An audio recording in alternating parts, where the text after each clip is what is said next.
ఇప్పుడు నేను చెప్పబోతున్న ఆ మహిళ అందరికీ ఆదర్శప్రాయంగా నిలిచింది.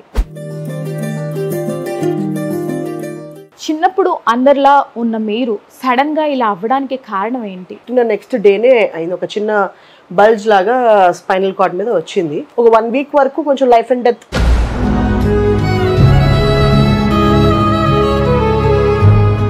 రైట్ లెగ్ ప్రాబ్లం వచ్చినప్పుడు అసలు అది ఆ సిచ్యువేషన్ ఎలా హ్యాండిల్ చేశారు మీరు? కొంచెం ఏడ్చాను, బాధ అనిపించింది. But so me love story గురించి చెప్పండి. ఎప్పుడు స్టార్ట్ అయింది? తనకి నా పాజిటివ్ యాటిట్యూడ్ అంత నచ్చి హీ థాట్ నేను మంచి లైఫ్ పార్ట్నర్ గా ఉంటాను అనుకోని తను ఇన్స్పైర్ కలిగించిన బుక్ ఏంటి? ఇకిగై అని ఒక Japanese way of living book అనేది ఉంటుంది అనమాట. How they lead their life అనేది ఆ బుక్ లో రాసి ఉంటుంది. మిమ్మల్ని మీరు మోటివేట్ చేసుకుంటూ కూడా మీలో ఎవరు కోటేశ్వరుడు ప్రోగ్రామ్ లో అసలు పార్టిసిపేట్ చేయడం అనేది మామూలు విషయం కాదు. జూనియర్ ఎన్టీఆర్ గారు మిమ్మల్ని వీల్ చైర్ లో స్టేజ్ మీదకి తీసుకురావడం కానీ, పాంపర్ చేయడం కానీ ఇట్స్ స్టిల్ అన్బిలీవబుల్ లాగానే ఉంటుందా కానీ నిజంగా నేను వెళ్ళానా?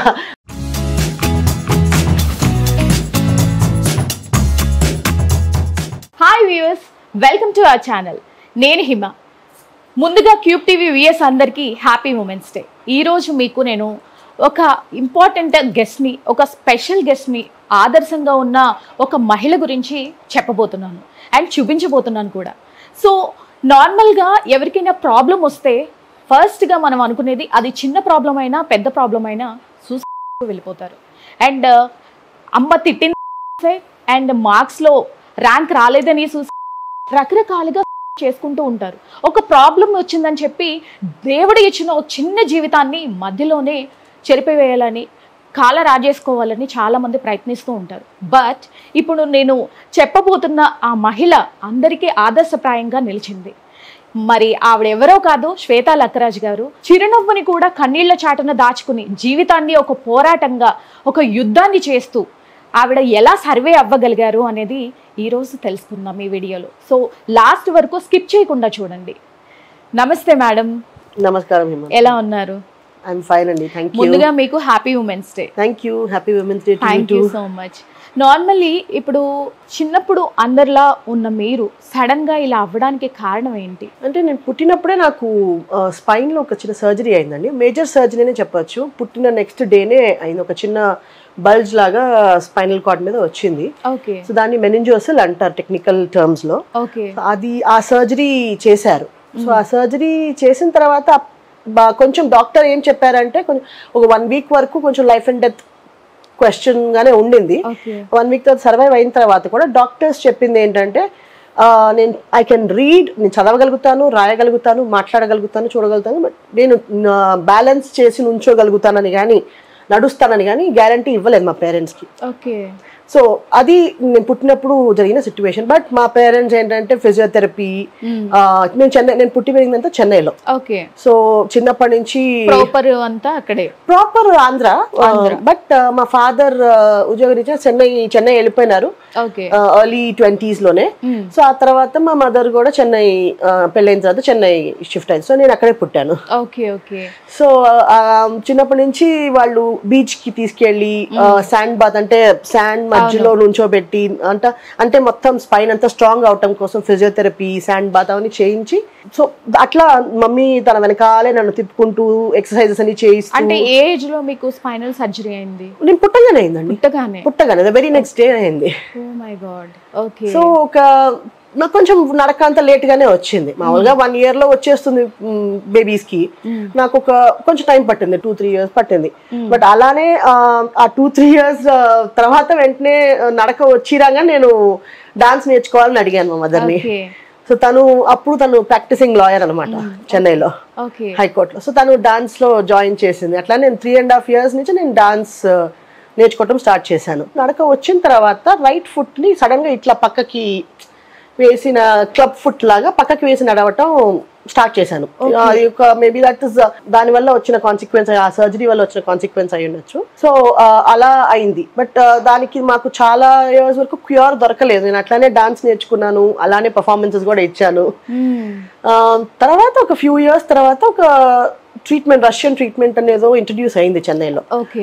అది ఒక మేజర్ ట్రీట్మెంట్. అంటే వాళ్ళు లోపల movement, muscle movement, pins insert చేసి మజిల్ మూవ్మెంట్ తో సెట్ చేశారు నా ఫుట్ ని. సో ఆల్మోస్ట్ 6-7 ఇయర్స్ బానే ఉన్నా. చెన్నైలో ఉన్నంత వరకు బానే ఉన్నా. అంతా స్పోర్ట్స్ లో పార్టిసిపేట్ చేసా, డాన్స్ నేర్చుకున్నా, డాన్స్ పర్ఫార్మెన్సెస్ ఇచ్చా, అంతా బానే ఉండింది. So that was my initial, అంటే ఫస్ట్ ఇనిషియల్ ఫ్యూ ఇయర్స్, ఒక 3-4 ఇయర్స్ కొంచెం కష్టపడ్డాను అనమాట. మేబీ 8 ఇయర్స్ అనుకోండి, 8 ఇయర్స్ వరకు. ఆ 8 ఇయర్స్ అప్పుడు నాకు ఈ సర్జరీ అయింది. ఆ తర్వాత ఫ్యూ ఇయర్స్ బానే ఉన్నా, 5-6 ఇయర్స్ వరకు అంతా బానే ఉంది. మీ స్కూలింగ్ అంతా కూడా ఎక్కడ అయింది? 8th వరకు చెన్నైలోనే అయిందండి. 9th and 10th నుంచి ఇక్కడ హైదరాబాద్. ఓకే. అందరి బాల్యంతో పోలిస్తే మీ బాల్యంలో కొంచెం తేడా ఉంది కదా, సో ఆ బాల్యం అంతా ఎలా గడిచింది మీకు? చైల్డ్హుడ్ అంటే బాల్యం అంటే అంత తేడా అనిపించలేదండి. ఎందుకంటే నేను చెన్నైలో 8th స్టాండర్డ్ లో ఉన్నంత వరకు నేను స్పోర్ట్స్ లో పార్టిసిపేట్ చేశాను, డాన్స్ లో పార్టిసిపేట్ చేశాను, సింగింగ్ అన్నిట్లోనూ ఉన్నాను. హైదరాబాద్ వచ్చిన తర్వాత ఇంకా 9th నుంచి కొంచెం ఫస్ట్ 9th 10th ఇంకా కొంచెం చిన్న ఒక పుండుతో స్టార్ట్ అయ్యింది ప్రాబ్లం నాకు, రైట్ ఫుట్ కే. అప్పుడు తెలిసింది మీకు? అప్పుడు కూడా రైట్ ఫుట్ లో చిన్న పుండు వచ్చింది అంతే. అప్పుడు కూడా పెద్ద అంటే ఇంకా చదువులో పడిపోయిన 9th 10th కదా, చదువులో పడిపోయి ఎక్స్ట్రా కరికులర్ యాక్టివిటీస్ అప్పుడు ఇంకా నాకు చిన్నప్పటి నుంచి దాంట్లో ఇంట్రెస్ట్ ఉంది. కానీ 9th 10th కాలికి పుండు ఉండటం వల్ల నేను పెద్దగా ఎక్స్ట్రా కరికులర్ యాక్టివిటీస్ మీద కూడా కాన్సన్ట్రేట్ చేయలేదు. ప్లస్ కొంచెం క్రూషియల్ టైం కదా అది స్టడీస్ లో, సో దాని మీద ఎక్కువ ఉన్నాను. డాన్స్ అప్పుడప్పుడు చేసేదాన్ని, ఊండ్ ఉన్నా గానీ పెద్దగా నాకు అది ఇబ్బంది అనిపించలే. మరి ఆ ఊండ్ ఏమైందంటే చాలా ఏళ్ళ వరకు కంటిన్యూ అవుతూనే వచ్చింది. అది తగ్గల, అంటే పైన అప్పుడప్పుడు తగ్గుతున్నట్టు కనపడేది, లోపల తగ్గలేదు, అట్లా కొంచెం చాలా ఏళ్ళు ఉండింది.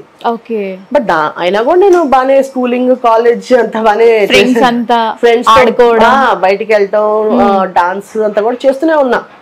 బట్ నేర్చుకోవాలి, మళ్ళీ ఇంకా కంటిన్యూ చేయాలి నేర్చుకోవటం అంతే. భరతనాట్యం కూడా మీకు మంచి పట్టుందని విన్నాము, నేర్చుకున్నారు అని విన్నాము. అదొకటే నేర్చుకున్నాను. కూచిపూడి కొంచెం కొన్ని నెలలు నేర్చుకున్నాను కానీ బట్ ఎక్కువ భరతనాట్యమే నేర్చుకున్నాను.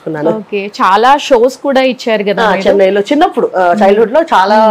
అంటే కాలు ప్రాబ్లం తెలియక ముందు వరకు కూడా మీరు డాన్స్ లో ఉన్నప్పుడు వరకు కూడా నేను చేశాను. సర్జరీ అవ్వక ముందే చాలా పర్ఫార్మెన్స్ ఇచ్చాను నేను. సర్జరీ అంటే నాకు మా డాన్స్ టీచర్ కూడా నిజంగా గురువు దొరకటం కూడా చాలా అదృష్టం. ఎందుకంటే ఆవిడ నాకు బ్యాలెన్స్ లేకపోయినా కూడా 2 చేతులు పట్టుకొని మరీ నా చేత స్టెప్స్ వేయించేది. అవును. అండ్ మీ ఫ్యామిలీ బ్యాక్గ్రౌండ్ గురించి చెప్పండి. మమ్మీ, డాడీ ఎంతమంది, మీరు సిబ్లింగ్స్ ఎంతమంది, అండ్ ఫాదర్ ఏం చేస్తారు ఏంటి, అండ్ వాళ్ళ సపోర్ట్ ఎలా ఉంది మీకు? They are my biggest support అండి అసలు. మా ఫ్యామిలీ, నా ఫ్యామిలీ అంటే ఇట్స్ వెరీ స్మాల్ ఫ్యామిలీ. నేను, మా మదర్, ఫాదర్, ఇప్పుడు మ్యారీడ్ కాబట్టి మా హస్బెండ్ కూడా ఉంటారు. నాకు సిబ్లింగ్స్ ఎవరు లేరు. మీరే అంతే, ఓన్లీ చైల్డ్. ఓకే. డాడీ చెన్నైలో అదే బ్రిటానియాలో చేసి రిటైర్ అయినారు, అక్కడే రిటైర్ అయినారు. రిటైర్ అయిన తర్వాత కూడా ఆయన ఊరికనే కూర్చోరు, సో ఏదో ఒకటి చేస్తున్నారు. ఇప్పుడు ఒక ఆయన ఫ్రెండ్ కంపెనీలో వర్క్ చేస్తున్నారు అనమాట. He still working. మా మదర్ లాయర్. సో నా చిన్నప్పుడు ప్రాక్టీస్ చేసేది, బట్ నా హెల్త్ కోసం తను తన కెరియర్ ని సాక్రిఫైస్ చేశారు. వావ్, గ్రేట్ అండి, అసలు చాలా గ్రేట్. అంటే పిల్లల కోసం కూడా, అంటే చాలా మంది చేస్తున్నారు, బట్ ఇలా ఉండి సిచ్యువేషన్ లో కూడా సపోర్ట్ చేసి మీకోసం ఆవిడ ఉద్యోగాన్ని కూడా సాక్రిఫైస్ చేయడం అనేది మామూలు విషయం కాదు. అందుకే లేడీస్ ఎప్పుడు గ్రేట్ అంటారు. భూమాతకున్నంత ఓపిక ఉంటుంది కాబట్టి. Very nice. సో మీ ఫ్యామిలీ సపోర్ట్ ఎలా ఉండింది అప్పుడు? రైట్ ఫ్రమ్ ద బిగినింగ్ వాళ్ళ సపోర్ట్ వల్లే అండి. నేను అంటే చిన్నప్పటి నుంచే ప్రాబ్లం ఉంది కదా, సో అది ఎలా ప్యాంపరింగ్, అదంతా బాండింగ్ ఎక్కువ ఎవరికి మీరు బాగా? అంటే చిన్నప్పుడు యాజ్ యూజువల్ అండి, ఇప్పుడు ఎవ్రీ ఫ్యామిలీలో ఉన్నట్టు డాటర్స్ చిన్నప్పుడు ఫాదర్ కి క్లోజ్ గా ఉంటారు, క్లోజ్ అవుతారు. క్రాస్ చేసిన తర్వాత సో సేమ్ నేను అంతే. అంటే ఎక్కువ ఎవరు ప్యాంపర్ చేసేవాళ్ళు ఇద్దర్లో? ప్యాంపర్ అంటే ఇద్దరు ప్యాంపర్ చేస్తారు, ఇద్దరు ఎక్కువ ఒక పర్సెంట్ ఫాదర్. ఇప్పుడు నేనే ఉన్నాను అనుకోండి, ఫర్ సపోజ్ ఫాదర్ ఎక్కువ ప్యాంపరింగ్, నేను అంటే మా ఫాదర్ ప్యాంపరింగ్ కాదు కానీ ఇద్దరు స్ట్రిక్ట్ గా ఉంటారు, ఇద్దరు ఈక్వల్ గానే ప్రొటెక్టివ్ గా ఉంటారు. కొంచెం మా ఫాదర్ ఓవర్ ప్రొటెక్టివ్ గా ఉంటారు అన్నమాట. అంటే జనరల్ కాల్ కింద పెట్టినవ్వలేదు. ఎప్పుడు నేను చెన్నైలో ఉన్నంత వరకు అసలు కనీసం లోకల్ సిటీ బస్ లో కూడా ట్రావెల్ చేయలేదు. మాకు అప్పుడు వెహికల్ లైక్ మిడిల్ క్లాస్ లాగా, మిడిల్ క్లాస్ ఫ్యామిలీ, వెహికల్స్ లేవు. బట్ స్టిల్ ఆటోలో అట్లానే తీసుకెళ్లే వాళ్ళు తప్పితే కాల్ కింద పెట్టి నడిపించడం గానీ బస్ లో తీసుకెళ్ళడం గానీ ఎప్పుడు చేయలేదు. సో అట్లా ఓవర్ ప్రొటెక్టివ్ గా ఉండేవాళ్ళు ఇద్దరు ఉంటారు. మా ఫాదర్ ఇప్పటికీ ప్రొటెక్టివ్ గానే ఉంటారు. అలా ఉండడం వల్లే మీరు ఈ స్థాయికి వచ్చారు.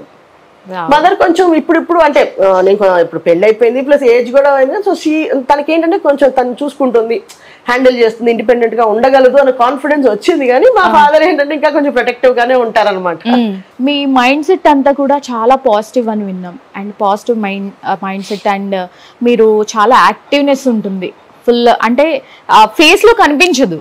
సో ఇంత పాజిటివ్ థింకింగ్ లో ఉన్న మీరు సడన్ గా రైట్ లెగ్ ప్రాబ్లం వచ్చినప్పుడు అసలు అది ఆ సిచ్యువేషన్ ఎలా హ్యాండిల్ చేశారు మీరు? ఎవ్రీ హ్యూమన్ బీయింగ్ కి ఏంటంటే మనం ఎప్పుడు ఒకే రకంగా ఉండలేమండి. So it is positive attitude అనేది ఇట్స్ చాయిస్. బేసికల్ గా ఏంటంటే లైఫ్ అంటేనే అప్స్ అండ్ డౌన్స్ ఉంటాయి మనకి. స్ట్రైట్ లైన్ అయితే మనం లైఫ్ లేనట్టు. సో అప్స్ అండ్ డౌన్స్ ఉంటాయి.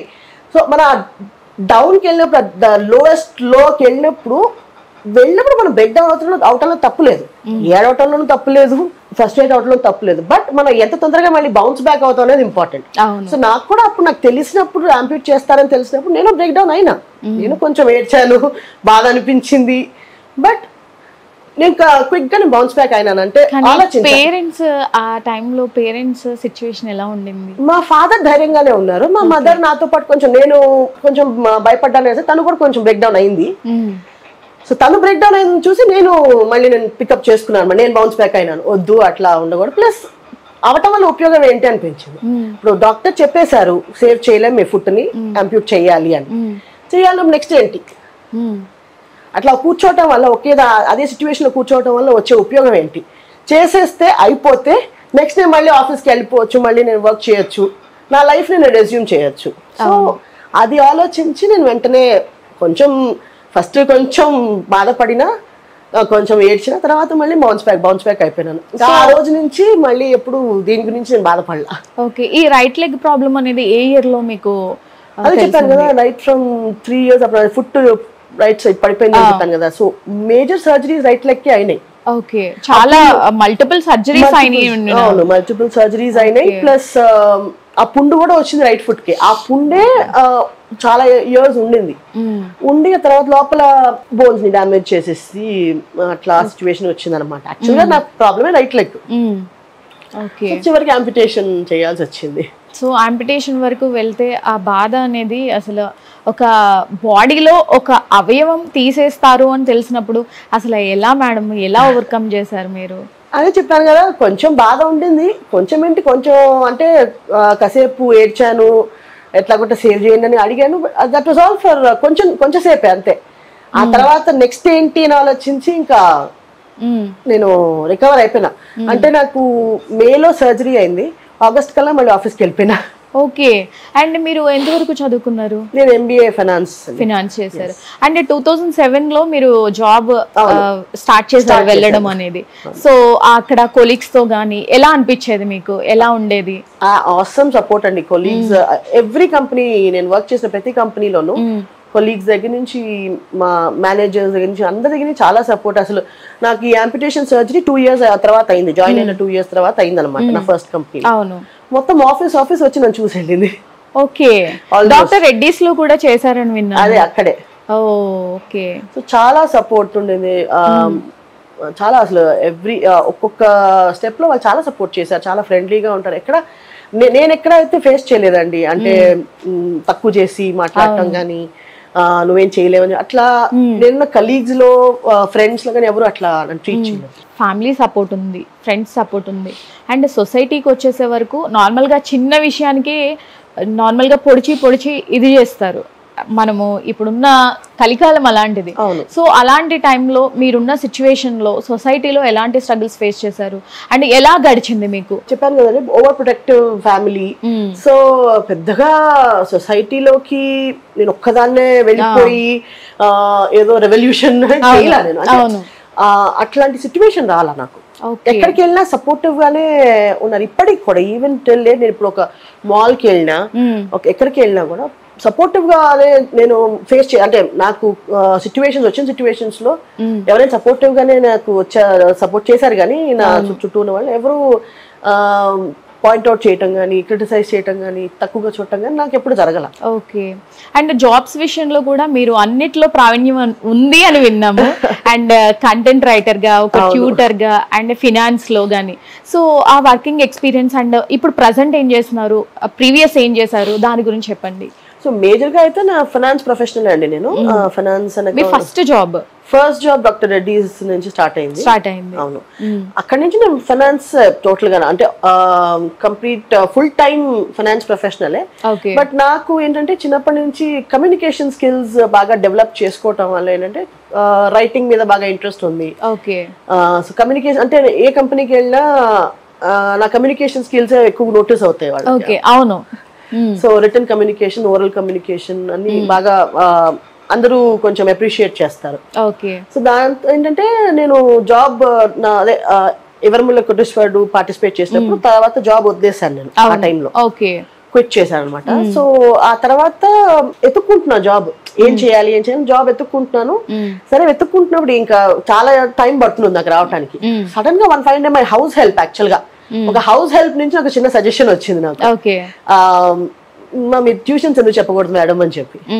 చాలా మీకు 4 లాంగ్వేజెస్ వచ్చని విన్నాము. సో ఆ లాంగ్వేజెస్ ని అలా వదిలేయకుండా దాన్ని మీరు ఒక ట్యూటర్ గా మారి పిల్లలకి ఒక విద్యని అందించారు అనడం అనేది చాలా మంచి విషయం. పేషెన్స్ మెయిన్, పిల్లలకి చెప్పడానికి పేషెన్స్ కావాలి కంపల్సరీ. సో అలా అది ఎన్ని ఇయర్స్ చేశారు మీరు? అది ఒక ఆల్మోస్ట్ 1 year అనుకోండి. 1 year వరకు 1.5 year వరకు చేశాను. అమ్మాయి సజెస్ట్ చేశాను. అంటే నాకు 4 languages అంటే ఇప్పుడు నా మదర్ టంగ్ తెలుగు. నేను పుట్టి పెరిగిందంటే చెన్నైలో. తమిళ్ కూడా చాలా ఫ్లూయెంట్ గా వచ్చు. అంటే నేను తమిళ్ మాట్లాడితే ఎవరికి తెలియదు నేను తమిళియన్ కాదు అని చెప్పి. ఇంకా తెలుగు మాట్లాడితేనే కొంచెం ఏమన్నా తెలుస్తుందేమో. కానీ హిందీ కూడా నాకు చిన్నప్పటి నుంచి స్కూల్లో అలవాటు. హిందీ ఎగ్జామ్స్ రాశాను, బయట హిందీ ఎగ్జామ్స్ రాశాను. సో ఇంకా ఇంగ్లీష్ అంటే నార్మల్ అందరికీ వచ్చేది. 4 languages అట్లా వచ్చు. సో ఆ అమ్మాయి చెప్పిన తర్వాత నేను మా అపార్ట్మెంట్స్ లో ఇట్లా చెప్పాను, ట్యూషన్స్ చెప్పబోతున్నాను అంటే చాలా మంది ఒకేసారి ఆల్మోస్ట్ 15-20 స్టూడెంట్స్ వచ్చేసారు. రైట్ ఫ్రమ్ LKG నుంచి 10th వరకు. సో అట్లా ఒక 1 year వరకు చెప్పాను, ఆల్మోస్ట్ 1.5 year వరకు నేను చెప్పాను. కొన్ని తెలుగు కొన్ని చోట్ల మమ్మీ హెల్ప్ చేసేది అనమాట. సో మై మామ్ ఆల్సో, తను కూడా చాలా హెల్ప్ చేసింది ట్యూషన్స్ కి. So that was a very nice experience. చాలా బాగుండింది. పిల్లలతో చాలా ఎంజాయ్ చేసేదాన్ని పిల్లలతో. ఇక వాళ్ళకి చెప్పటం అంతా ఇట్ ఇస్ నాట్ ఈజీ, కరెక్టే మీరు చెప్పింది, కానీ బట్ బాగుంది, మంచి ఎక్స్పీరియన్స్ అది కూడా. అది చేసి ట్యూషన్స్ చెప్తూ కాంటెంట్ రైటింగ్ కూడా చేశాను అనమాట. So because 2 part time, full time job ఏం చేయట్లేదు అప్పుడు. So content writing plus tuitions 2 చెప్పేదాన్ని. ఆ తర్వాత కాంటెంట్ రైటింగ్ ప్రాజెక్ట్ హోల్డ్ లో పడింది. అప్పుడు నాకు ఇంకొక ఆపర్చునిటీ వచ్చింది అనమాట. ఒక కంపెనీలో జాయిన్ అవడానికి, అంటే నాన్ టెక్నికల్ పర్సన్, అంటే HR ఫైనాన్స్ ని చూసుకోవడానికి ఆపర్చునిటీ వచ్చింది. సో అప్పుడు ఇంకా ఫుల్ టైం దాంట్లో జాయిన్ అయిపోయి ఇంకా పాపం ట్యూషన్ కూడా నేను ఆపేశాను అనమాట కిడ్స్. ఆ తర్వాత కూడా పేరెంట్స్ పాపం చాలా అడిగారు కానీ బట్ నాకు టైం సెట్ అవ్వలేదు. ఓకే మేడం, మీకు మ్యారేజ్ అయిందని విన్నాము, అండ్ ఎస్పెషల్లీ లవ్ మ్యారేజ్ అని విన్నాము. సో మీ లవ్ స్టోరీ గురించి చెప్పండి. ఎప్పుడు స్టార్ట్ అయింది? అంటే మేమిద్దరం క్లాస్మేట్స్ అండి, MBA classmates. So is a very close friend of mine, అంటే ఫ్యామిలీ ఫ్రెండ్ లానే అనమాట. నా అంపిటేషన్ టైంలో కూడా తను పక్కన. అంటే బిఫోర్ ఆఫ్టర్ అంటే లైక్ మ్యారేజ్ అయింది రీసెంట్ గా, 8 years అయింది. 2009 లో అంపిటేషన్ అయింది. నాకు ఆయనకి తెలుసు 2007-06 నుంచి పరిచయం. అంటే మేము ఒకటే కాలేజ్ MBA, అప్పటి నుంచి పరిచయం ఉంది. సో మంచి ఫ్రెండ్స్ కూడా, మాది పెద్ద గ్రూప్ ఉందిలేండి, friends group. One of the person. So తను బాగా, ఫ్రెండ్స్ అందరూ బాగా సపోర్ట్ చేసేవాళ్ళు, తను చాలా సపోర్ట్ చేశాడు. సో తనకి నా పాజిటివ్ యాటిట్యూడ్ అంత నచ్చి హీ థాట్ నేను మంచి లైఫ్ పార్ట్నర్ గా ఉంటాను అనుకుని తను ఆఫ్టర్ లాంగ్ టైం, చాలా ఏళ్ల తర్వాత చేసుకోవాలనుకుని అడిగారు. కొంచెం టైం పట్టింది కానీ బట్ ఈవెన్చువల్లీ 2017 లో అయింది. Surname? Tamil Selvan. Tamilian. Okay. Date, marriage date ఏ ఇయర్ అయింది? February 3rd, 2017. ఓకే. సో మనకి నార్మల్ గా పుట్టింట్లో సపోర్ట్, ఆబ్వియస్లీ మనల్ని ప్యాంపరింగ్ కిడ్ గా పెరుగుతాం మనం. మరి పుట్టింట్లో సపోర్ట్ ఉంది, అట్ ద సేమ్ టైం మరి మెట్టింట్లో సపోర్ట్ ఉందా, లేకపోతే అక్కడ ఏమైనా స్ట్రగుల్ ఫేస్ చేశారా మీరు? అస్సలు లేదండి. ఇక్కడ ఎంత సపోర్ట్ ఉందో అక్కడ అంతకంటే ఎక్కువ సపోర్ట్ ఉంది. నేను ఇన్ఫాక్ట్ నిజం చెప్పాలంటే నేను వెళ్ళి చాలా ఏళ్ళు అయిపోయిందండి. పెళ్ళైన కొత్తల్లో వెళ్ళాను, తర్వాత వెళ్ళటానికి కూడా కొంచెం కుదరట్లేదు. ఏదో ఒకటి అంటే తర్వాత కోవిడ్ రావటం, ఏదో సిచ్యువేషన్స్ వస్తున్నాయి, ఇంకా వాళ్ళే వస్తున్నారు ఇక్కడికి. నేను వెళ్ళటం కొంచెం తక్కువగానే ఉందన్నమాట. అయినా వాళ్ళు ఎప్పుడు అర్థం చేసుకున్నారు తప్పితే ఎప్పుడు ఒక మాట ఇంతవరకు అన్నది. ఇంకా చెప్పాలంటే ఇక్కడ లాగానే అక్కడ కూడా ప్యాంపరింగ్ బాగానే ఉంది. సార్ తో బాండింగ్ ఎలా ఉంటుంది మీకు? వీఆర్ బెస్ట్ ఫ్రెండ్స్ లానే ఉంటాము. బెస్ట్ ఫ్రెండ్స్ అంటే మేము ఫస్ట్ ఫ్రెండ్సే కదా. అవును. సో ఫ్రెండ్స్ లాగానే ఉంటాము. బాండింగ్ బికాస్ చాలా ఏళ్ళ నుంచి తెలుసు కాబట్టి, ఆల్మోస్ట్ 17-18 years నుంచి తెలుసు కాబట్టి మంచి అండర్స్టాండింగ్, స్ట్రాంగ్ బాండ్. అంటే తిట్టుకుంటాము అంటే క్వారల్స్ ఉంటాయి కపుల్స్ లో, ఉండకుండా ఉండవు. పొద్దున్న లేస్తే మేము ఫైట్ చేస్తూనే ఉంటాం, కానీ బాండింగ్ అనేది స్ట్రాంగ్ గానే ఉంటుంది ఎప్పుడు. మీ ప్రాబ్లం మీ మ్యారేజ్ లైఫ్ మీద ఏమైనా ఎఫెక్ట్ చూపించిందా? లేదండి, అస్సలు లేదు. అంటే ఎఫెక్ట్ చూపించిందా అంటే ఎప్పుడైతే నేను వీల్ చైర్, అంటే స్టార్టింగ్ లో నేను వీల్ చైర్ నాకు లేదు, లాస్ట్ 3-4 years గా కొంచెం వీల్ చైర్ బాగుంది. కొంచెం తను ఎప్పుడు ఫీల్ అవ్వలేదు, కానీ నాకు అనిపించేది అరే కొంచెం తన్ని ఎక్కువగా ఇబ్బంది పెడుతున్నానేమో. అంటే బికాస్ ఎప్పుడు వీల్ చైర్ పుష్ చేస్తూ ఉండాలి, అంత మొత్తం తనే చూసుకుంటూ ఉంటారు మా హస్బెండే. సో అప్పుడప్పుడు నాకు అనిపిస్తుంది తను ఇబ్బంది పెడుతున్నానేమో అని, కానీ బట్ తను ఎప్పుడు అలా ఫీల్ అవ్వలేదు. బయటికి తీసుకెళ్తారు, మూవీస్ కి, డిన్నర్, లంచ్, అట్లా బయటికి షాపింగ్ వెళ్తూనే ఉంటాము. చాలా సపోర్టివ్ అన్నమాట. yes absolutely. అసలు 2016 లో రైట్ లెగ్ ప్రాబ్లం సెట్ అవుతుంది అనుకునే టైంలోనే లెఫ్ట్ లెగ్ ప్రాబ్లం స్టార్ట్ అయింది. అంటే ఫస్ట్ ఫేజ్ నుంచి సెకండ్ ఫేజ్ స్టార్ట్ అయింది. సో ఆ బాధ ఎలా ఉండింది? అబ్బా, ఊపిరి పీల్చుకునే లోపే ఇంకో ప్రాబ్లం మన మీద పడితే ఎలా ఉంటుంది? అసలు దాన్ని ఎలా ఫేస్ చేశారు మీరు? రైట్ లెగ్ యాంపిటేషన్ తో కంపేర్ చేస్తే అది పెద్ద ప్రాబ్లం అని, జస్ట్ మామూలుగా ఒక టెండాన్ టేర్ అయింది, అది రీకన్స్ట్రక్ట్ చేశారు. కొన్ని నెలలు, మేబీ 2-3 months కొంచెం బ్రేస్ లాగా వేసుకొని కొంచెం ప్రికాషన్స్ తీసుకొని వాకర్తో నడవటం చేయాల్సి వచ్చింది. బట్ తర్వాత సెట్ అయిపోయింది. డాక్టర్ దగ్గరికి ఫైనల్ చెకప్ కి సెట్ అయిపోయింది, మీరు నార్మల్ గా నడవచ్చు అన్నారు. సో తర్వాత మళ్ళీ నార్మల్ గానే ఉంది. కొంచెం అంటే లిమ్స్ వీక్ అయినాయి అంతే తప్పితే పెద్దగా ప్రాబ్లం అయినా నడుస్తూనే ఉన్నాను నేను.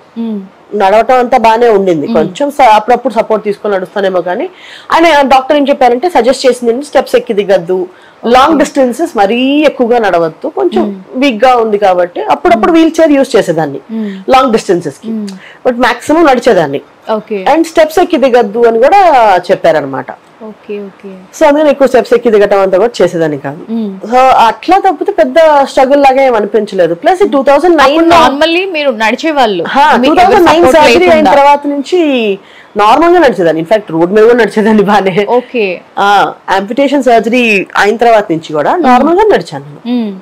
కానీ కంప్లీట్లీ 2019-20 ఆ టైంలో కంప్లీట్ గా వీల్ చైర్ కి అంకితం అయిపోయారు. బట్ జీవితం అనే చక్రాన్ని ఆ వీల్ చైర్ లో కూర్చుని చక్రం గిరగిరా తిప్పారు చూడండి, దానికి హ్యాట్స్ ఆఫ్ చెప్పాలి. సో దాని గురించి చెప్పండి. సో 2019 కోవిడ్ టైంలో ఏమైందంటే కొంచెం ఒక చిన్న కట్ లాగా వచ్చింది లెఫ్ట్ లెగ్ టోస్ మధ్యలో. ఆ కట్ కాస్త కొంచెం సెల్యులైటిస్ లాగా డెవలప్ అయ్యి లింఫెడిమా వచ్చింది అనమాట. ఆ లింఫెడిమా అప్పుడు కూడా అంటే కోవిడ్ టైం స్టార్ట్ అయ్యేంత వరకు కొంచెం యోగా, ఫిజియోథెరపీ అవన్నీ చేస్తూ ఉండేదాన్ని, ఫిజియోథెరపీ చేయించుకునేదాన్ని. సో నడిచేదాన్ని. కోవిడ్ ఎప్పుడైతే స్టార్ట్ అయిందో, లాక్డౌన్ ఎప్పుడైతే స్టార్ట్ అయిందో వాళ్ళకి కూడా రావటం అంత కష్టం కదా. సో కొంచెం అక్కడ డిస్కంటిన్యూ అయిపోయింది నాకు. అంటే కరెక్ట్ గా ఫిజియోథెరపీ చేసుకోలేక ఆ ప్రాబ్లం ఇంకా ఇంకొంచెం అంటే డిస్కంటిన్యూ అవుతుంది, మళ్ళీ స్టార్ట్ చేస్తున్నా, మళ్ళీ డిస్కంటిన్యూ చేస్తున్నా, మళ్ళీ స్టార్ట్ చేస్తున్నా. సో దాని వల్ల కంప్లీట్ గా రికవర్ అవ్వలేదు అనమాట. సో అదేంటంటే లైఫ్ లాంగ్ మేనేజ్మెంట్ ఉండాలన్నమాట.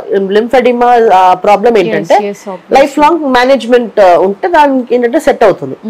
అది మిమ్మల్ని మీరు అలా చూసుకున్నప్పుడు వీల్ చైర్ లో అప్పుడు మీకు ఏమన్నా లైక్ బాధ అనిపించిందా? లేదండి, అలా ఏం అనిపించలేదు? నాకు రైట్ ఫ్రమ్ ద బిగినింగ్ నా మేజర్ స్ట్రెంగ్తే నాకు నా సెల్ఫ్ కాన్ఫిడెన్స్. ఎస్, ఆబ్వియస్లీ చూస్తుంటేనే మీ మాటలు వింటేనే తెలుస్తుంది. మీరు స్పెషల్లీ మేము వచ్చి మాట్లాడడం కాదు కానీ కాన్ఫిడెన్స్ లేకపోతే మీరు ఈ స్టేజ్ లో ఉండరు అంతే. ఓకే, సో నా సెల్ఫ్ కాన్ఫిడెన్స్, నా will power is my major strength. So ఎప్పుడు నన్ను నేను చూసుకొని అయ్యో అని అనుకోలేదు నేను.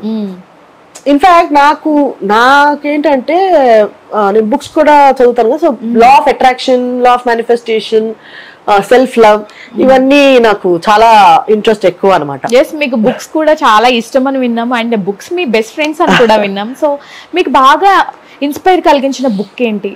ఇకిగై అని ఒక Japanese way of living book అనేది ఉంటుంది అనమాట. జపనీస్ ఎట్లా how they lead their life అనేది ఆ బుక్ లో రాసి ఉంటుంది. దట్స్ మై మేజర్ ఇన్స్పిరేషన్ ఆ బుక్ లో. అంటే మనం ఎలా లైఫ్ లీడ్ చేయాలి, ఫుడ్ ఎలా తినాలి, మన ఫ్రెండ్స్ సర్కిల్ ఎలా ఉండాలి, ఎంతమంది ఎలా ఉండాలి, అసలు లైఫ్ అనేది ఎలా లీడ్ చేయాలి. బికాస్ మనం చూస్తే Japanese people they live long, చాలా ఏళ్ల వరకు ఉంటారు వాళ్ళు. వాళ్ళ లైఫ్ స్పాన్ చాలా ఎక్కువ. ఎందుకంటే వాళ్ళ ఇకిగై కాన్సెప్ట్ ఫాలో అవుతారు అనమాట. సో వాళ్ళు వాళ్ళ తినే హ్యాబిట్స్ కానీ, వాళ్ళ థింకింగ్ కానీ, పాజిటివ్ థింకింగ్ అన్ని చాలా ఇన్స్పిరేషనల్ గా ఉంటాయి, ఇన్స్పైరింగ్ గా ఉంటుంది చాలా. అండ్ మీకు కుకింగ్ కూడా చాలా ఇష్టం అని విన్నాం. చాలా చాలా ఇంట్రెస్ట్, అంటే ఆల్మోస్ట్ స్ట్రెస్ బస్టర్ అని విన్నాను నేను. అవును, అవునా? అబ్సల్యూట్లీ. ఏది బాగా చేస్తారు? నేనంటే అన్ని చేస్తానండి, ఆల్ కుజిన్. అంటే ఇండియన్ వరకు సౌత్ ఇండియన్ కుజిన్ బాగా చేస్తాను, నార్త్ ఇండియన్ కుజిన్ కూడా చేస్తాను. నాకు బాగా అంటే ఇప్పుడు టేస్టీ ఫుడ్, ఇప్పుడు బిర్యానీ, ఫ్రైడ్ రైస్ ఇవన్నీ ఉన్నాయి. రైస్ తో చేసే బదులు నేను మిల్లెట్స్ అట్లా హెల్దీ వర్జన్స్ చేస్తాను అనమాట. సో వీట్ రవాతో, బ్రోకెన్ వీట్ తో బిర్యానీ, మిల్లెట్స్ తో పలావ్ లాగా, పుదీనా పలావ్ లాగా, అట్లా హెల్దీ వర్జన్స్ ఎక్కువగా ట్రై చేస్తూ ఉంటాను నేను. ఓకే, అండ్ ఈ కాన్సెప్ట్ అంతా కాస్త పక్కన పెట్టేస్తే మీలో ఎవరు కోటేశ్వరుడు అనే ప్రోగ్రామ్ లో, అండ్ ఆ సిచ్యువేషన్ లో మీరు అప్పుడు ఆ సిచ్యువేషన్ లో స్ట్రగుల్ అవుతూ మిమ్మల్ని మీరు మోటివేట్ చేసుకుంటూ కూడా మీలో ఎవరు కోటేశ్వరుడు ప్రోగ్రామ్ లో అసలు పార్టిసిపేట్ చేయడం అనేది మామూలు విషయం కాదు. అది కూడా మేము చూసాము, విజువల్స్ కూడా చూసాము. జూనియర్ ఎన్టీఆర్ గారు మిమ్మల్ని వీల్ చైర్లో స్టేజ్ మీదకి తీసుకురావడం కానీ, ప్యాంపర్ చేయడం కానీ, అండ్ ఔరా అనిపించుకున్నారంటే మామూలు విషయం కాదు. సో దాని ఎక్స్పీరియన్స్ చెప్పండి. అసలు ఆఫర్ ఎలా వచ్చింది, ఎందుకు వెళ్ళాలనిపించింది మీకు? నాకు మొదటి నుంచి కేబీసీ చాలా ఇంట్రెస్ట్ అండి. కేబీసీ ఎప్పుడైతే స్టార్ట్ అయిందో, లాస్ట్ 25 years బ్యాక్ స్టార్ట్ అయింది. అప్పటి నుంచి కేబీసీ చూస్తూనే ఉన్నాను నేను. దానికి కూడా ట్రై చేశాను కానీ విత్ ఫార్చునేట్లీ ఆర్ అన్ఫార్చునేట్లీ అప్పుడు నాకు రాలేదు. సో ఇక్కడ తెలుగులో మనకి ఎప్పుడైతే స్టార్ట్ అయిందో, ఎప్పుడు స్టార్ట్ అయిన ఫస్ట్ day 1 నుంచి ప్రతి క్వశ్చన్ కి ఆన్సర్ చేస్తూ ఉన్నాను. అట్లా లక్కీగా అంటే చాలా ఇష్టం. అంటే మెయిన్ గా ఆ గేమ్ షోలో పార్టిసిపేట్ చేయాలనేది నాకు ఇష్టం అన్నమాట, చాలా interest. Goal, one of my goals లాగా ఉండింది అనమాట. సో అంత పెద్ద హీరో మీ వీల్ చైర్ ని స్టేజ్ మీద వరకు మీ ఎక్స్పీరియన్స్ ఎలా ఉండింది? సరియల్ అండి, అసలు ఆ ఎక్స్పీరియన్స్ అసలు ఇప్పటికి కూడా ఇట్స్ స్టిల్ అన్బిలీవబుల్ లాగానే ఉంటుందా. కానీ నిజంగా నేను వెళ్ళానా అంటే హాట్ సీట్ దాకా వస్తానని అంత, అంటే చాలా మంది ఉన్నాము, అందరూ ఈక్వల్లీ ప్రిపేర్డ్, పెద్ద పెద్ద వాళ్ళు ఉన్నారు, చాలా మంచి కాంపిటెంట్ పార్టిసిపెంట్స్ ఉన్నారు. సో అక్కడ ఫస్ట్ రౌండ్ లో ఫాస్టెస్ట్ ఫింగర్ ఫస్ట్ లో మనం ఎంత స్పీడ్ గా చేస్తామనేది డిపెండ్ అయి ఉంటుంది. లక్కీ అనమాట. సో మీకు ఎలా అనిపించింది ఆయనే వచ్చి మిమ్మల్ని స్టేజ్ మీదకి మీ చైర్ ని, వీల్ చైర్ ని మూవ్ చేస్తూ వెళ్ళడం ఎలా అనిపించింది? బ్యూటిఫుల్ ఎక్స్పీరియన్స్, చాలా ఐ ఫెల్ట్ సో గుడ్, నాకు చాలా హ్యాపీగా అనిపించింది. ఓకే, మీ ఆట పాటతో కూడా ఆయన మెప్పించారు. ఫుల్ హాట్ సీట్ లో కూర్చున్నారు ఎదురెదురు ఎన్టీఆర్ గారితో. అండ్ ఫిల్మ్ ఇండస్ట్రీలో ఎన్టీఆర్ గారు అంటే చాలా ఫేమ్ ఉంది ఆయనకి. సో ఎలా అనిపించింది? భయం లేదా అసలు? కొంచెం అంటే కదా కంపల్సరీ నర్వస్నెస్, బికాస్ ఒక పెద్ద హీరో ముందర కూర్చున్నాము, ఆయనతో ఆడబోతున్నాం. కూర్చుని సో ఫస్ట్ ఫ్యూ క్వశ్చన్స్ కొంచెం టైం బౌండ్ కదా, సో అది కూడా ఆ నర్వస్నెస్, బికాస్ ఆ అట్మాస్ఫియర్ అంతా కూడా కొంచెం నర్వస్ గానే అనిపిస్తుంది మనకి. ఎంత మనం బయట కాన్ఫిడెంట్ గా ఉన్నా ఒకసారి వెళ్ళి మనం హాట్ సీట్ మీద కూర్చోగానే కొంచెం నర్వస్నెస్ స్టార్ట్ అవుతుంది, మనకి తెలియకుండానే స్టార్ట్ అవుతుంది. And off screen and on screen NTR గారు మీతో ఎలా, ఆ బాండింగ్ ఎలా ఉండింది?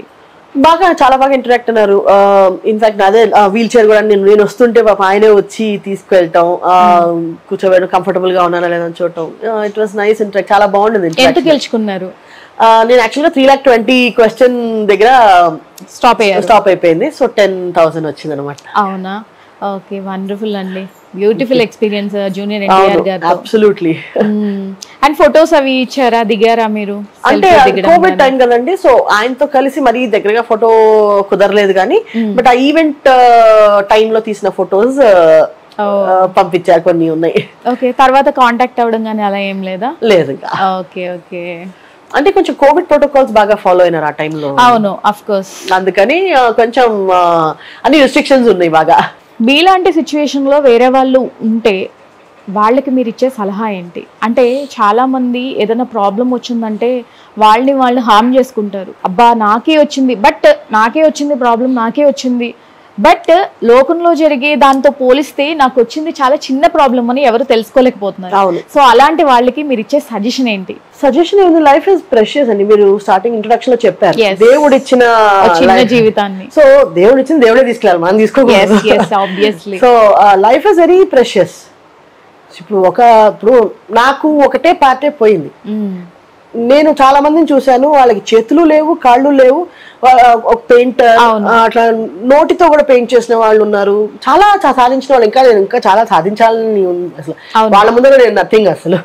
సో మనం ఇన్స్పిరేషన్ తీసుకోవాలంటే అట్లాంటి వాళ్ళ నుంచి ఇన్స్పిరేషన్ తీసుకోవాలి కానీ అంతా బాగుండి అన్ని లైఫ్ అంతా బాగుండి సూపర్ రిచ్ గా ఉన్న వాళ్ళని చూసి బాగా లైఫ్ బాగుందని చూసి అదే వాళ్ళకి అట్లా ఉంది, నాకే ఎందుకు ఇట్లా జరుగుతుంది. లైఫ్ లో అందరికీ ప్రాబ్లమ్స్ ఉంటాయి. Everybody has problems. ఆ ప్రాబ్లమ్స్ మనం ఎలా డీల్ చేస్తున్నాం అనేది మనమే డిపెండ్ అయి ఉంటుంది. ఇట్స్ చాయిస్ అంతే. పాజిటివ్ యాటిట్యూడ్ అనేది చాయిస్ అండి, ఒకళ్ళు చెప్తే వచ్చేది కాదు ఆబ్వియస్లీ. అండ్ మీకు సింగింగ్ అంటే చాలా ఇష్టం అని విన్నాను నేను. అండ్ టిల్ నౌ మీరు అది వదలలేదు అని విన్నాను కూడా. సో మా కోసం, మా క్యూబ్ టీవీ వ్యూయర్స్ కోసం ఒక చక్కటి పాట.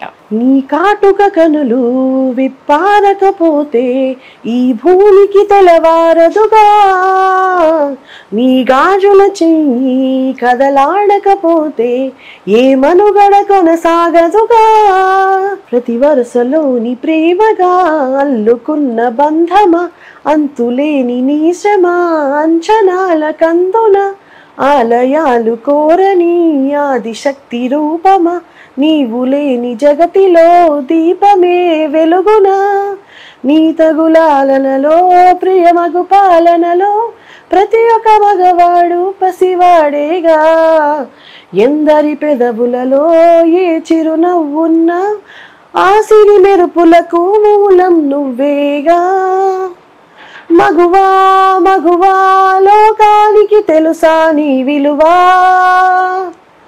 మగువా మగువా నీ సహనానికి సరిహద్దులు గలవా, అటు ఇటు అన్నింటా నువ్వే జగమంతా, పరుగులు తీస్తావు ఇంట బయట, అలుపని రవ్వంతా అననే అనవంట, వెలుగులు పూస్తావు వెళ్ళే దారంతా, మగువా మగువా లోకానికి తెలుసా నీ విలువా, మగువా మగువా నీ సహనానికి సరిహద్దులు గలవా. వావ్ వావ్, సూపర్ అండి, సూపర్. తల్లిదండ్రుల్ని పట్టించుకొని పిల్లల్ని చూసాం నార్మల్గా. సో ఇప్పుడు ఉన్న సిచ్యువేషన్లో చాలామంది పేరెంట్స్ని నెగ్లెక్ట్ చేసి రెక్లెస్గా ఉండడం కూడా చూసాం. కానీ మీరు ఇలాంటి సిచ్యువేషన్లో ఉండి కూడా మీ తల్లిదండ్రులకి వాళ్ళ సొంతింటి కళ నిజం చేశారని విన్నాం. సో దాని గురించి చెప్పండి. వాళ్ళు అప్పుడు వాళ్ళ కళ్ళల్లో ఉన్న హ్యాపీనెస్ని మీరు ఎలా ఆ హ్యాపీనెస్ని ఎలా పొందారు? చాలా wonderful experience. I feel so proud. ఇప్పటికి కూడా నాకు చాలా ప్రౌడ్గా అనిపిస్తుంది. అప్పుడు 2013లో నేను డెలాయిట్ అనే పెద్ద కంపెనీలో జాయిన్ అయినాను. సో మంచి కంపెనీ, మంచి శాలరీ, పొజిషన్ అంతా బాగుంది. సో అప్పుడే అనుకున్నాను అనమాట, ఇంకా ఆల్మోస్ట్ ఇంకా 7 years అయిపోయింది మనం జాబ్ స్టార్ట్ చేసి, ఇల్లు చూద్దాము కొనుక్కుందాము అని ప్లాన్ చేసి ఒక ఫ్యూ మంత్స్ సర్చ్ చేసాము నేను డాడీ. చివరికి ఒక మంచి ఇల్లు దొరికింది. సో నేను మేజర్గా నేనే లోన్ తీసుకొని నేను తీసుకున్నాను అనమాట. వండర్ఫుల్. నాకైతే చాలా హ్యాపీగా అనిపించింది, వాళ్ళకి చాలా హ్యాపీగా ఉండింది. వాళ్ళ వెడ్డింగ్ యానివర్సరీకి గిఫ్ట్ గా ఇచ్చాను. సూపర్ సూపర్ సూపర్, చాలా బాగుంది. అండ్ మీరు అంటే మీ లైఫ్ అంబిషన్ ఏంటండి, మీ భవిష్యత్ ప్రణాళిక ఏంటి? మేబీ ఇంకొక few years I want to work అండి. సో నా డ్రీమ్ ఏంటంటే ఒక ఆంటర్ప్రినర్ అవ్వాలని. సో నాకు మా హస్బెండ్ కి ఇద్దరికి ఆ డ్రీమ్ అనేది ఉంది. సో బట్ కొన్ని కమిట్మెంట్స్ ఉన్నాయి ప్రస్తుతానికి, ఫైనాన్షియల్ కమిట్మెంట్స్ వల్ల. So both of us want to work for some time. But తర్వాత ఒక 10 years తర్వాత ఒక సొంతంగా ఒక రెస్టారెంట్ కానీ, డిపెండ్స్. అంటే ఆ టైంలో మాకు ఎలాంటి ఒక బిజినెస్ స్టార్ట్ చేయాలి, ఒక ఆంటర్ప్రినర్ గా సెటిల్ అవ్వాలి. రిటైర్ అయిపోయి రిటైర్మెంట్ ఒక 10 years 45-50 ఏజ్ లోనే మేము డబ్బు సేవ్ చేసి ఒక ఫండ్స్ ఆంటర్ప్రినర్ గా బిజినెస్ స్టార్ట్ చేయాలని. I wish you all the best. Thank you. And ఒక గృహిణిగా అండ్ ఒక కంటెంట్ రైటర్గా, ఒక ట్యూటర్గా అన్నిటిలోనూ సక్సెస్ అయ్యారు. అండ్ మీ కళను కూడా నిజం చేసుకోవాలని, మీ భవిష్యత్ ప్రణాళిక ఏదైతే ఉందో, మీ అంబిషన్ కూడా చేరువలో వెళ్ళాలని మనస్ఫూర్తిగా కోరుకుంటున్నాం. అండ్ మీలాంటి వాళ్ళు చాలా మందికి ఆదర్శం కావాలి. అండ్ ఇంకో క్వశ్చన్ మేడం, మిమ్మల్ని మేము ఆదర్శంగా, మీ లైఫ్ స్టోరీని కానీ మిమ్మల్ని మేము ఆదర్శంగా తీసుకుంటాం, బట్ మీకు ఆదర్శం ఎవరు? మీరు ఎవరిని ఆదర్శంగా తీసుకుంటారు? ఫస్ట్ ఇన్స్పిరేషన్ అంటే మా మదర్ అండి. మీ mother. Other than my mother, ఇంకా every women who's successful, struggling and still successful. ప్రతి women is an inspiration to another women. Yes, obviously. ఒక దేవుడిచ్చిన చిన్న లోపంతో అక్కడే ఆగిపోకుండా తన లైఫ్ని ఒక పవర్ ప్యాక్డ్, అంటే దేవుడిచ్చిన ఆ విల్ పవర్స్తో లైఫ్ని ముందుకి నడిపించుకుంటూ చాలా అంటే లైఫ్లో చాలా ఆ బాధని కూడా కనిపించకుండా ఆ చిరునవ్వుతో బయటికి వ్యక్తం చేస్తూ కూడా చాలా శ్వేత లక్కరాజు గారు ఈరోజు మనకి మంచి మంచి విషయాలు అయితే చెప్పారు ఉమెన్స్ డే స్పెషల్ రోజున. సో ఆ భగవంతుడు ఆశీస్సులు ఆవిడపై ఉండాలని మనస్ఫూర్తిగా కోరుకుంటూ, మీరు ఇలాంటి సక్సెస్ మరిన్ని చేయాలని, పొందాలని కోరుకుంటున్నాము. I wish you all the best అండి. Once again happy women's day. Thank you. మీ వాల్యుబుల్ టైం మాకు ఇచ్చి ఇంటర్వ్యూ అనగానే అరేంజ్ చేసినందుకు చాలా థ్యాంక్ యూ సో మచ్ అండి. అండ్ చూసారు కదండి, మరొకసారి క్యూబ్ టీవీ వ్యూయర్స్ అందరికీ హ్యాపీ ఉమెన్స్ డే. మరొక చక్కటి అంశంతో మళ్ళీ కలుద్దాం. Signing off, this is Hima.